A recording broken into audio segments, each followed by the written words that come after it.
Since we ran late, she had to go somewhere else. So we just had a very productive lunch as we lay out the next few weeks. Negotiations for the year-long Omnibus continue forward. Though we're working tirelessly, we need a bit more time beyond this week to get an Omnibus done, avoid a needless shutdown. That said, the Senate should be prepared to pass a one-week CR this week and give negotiators more time to finish up before the holidays. An Omnibus remains the best and most responsible option to ensure we have all the resources we need to serve the American people at full capacity like they deserve. And I expect an Omnibus will contain priorities that both sides want, including more funding for Ukraine and the Electoral Count Act, which my colleagues in the Rules Committee have really done a very good job on. And after all the work we've done this year to pass important new bills, a long-term CR could prevent investments. Take, for instance, the PACT Act. It's a great thing. Everyone likes it. Passed with 80-some-odd votes, I think. We need to fund it.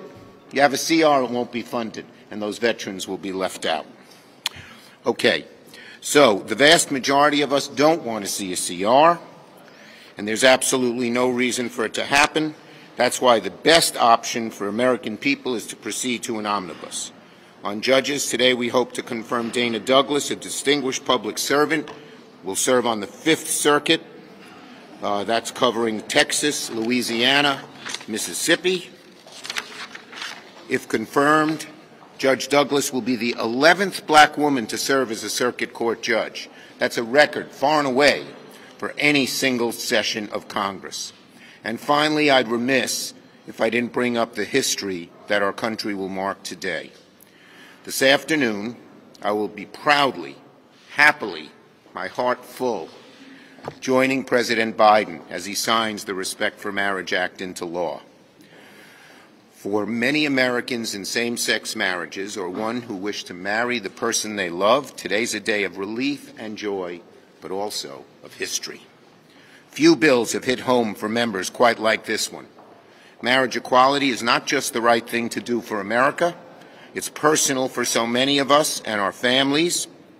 This is the tie I wore to my daughter's wedding to her wife.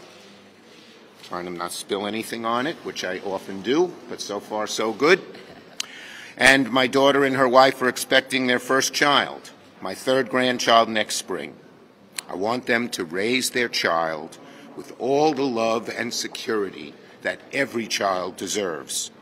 Thanks to the dogged work of many of my colleagues, my grandchild will live in a world that will respect and honor their mother's marriage. And look, nothing about the respect for marriage was inevitable. On the contrary, it took a lot of faith and some risk-taking to get to this point. When I made the choice to delay, I had to rely on the better angels of human nature to say people knew this was right, and if we delayed and didn't just put down a symbolic vote, people would rise to the occasion, and praise God, they did. So, because of them and millions of Americans out there today who pushed for change, history will be made at the White House later today. Ready? Now let me call on Dick Durbin.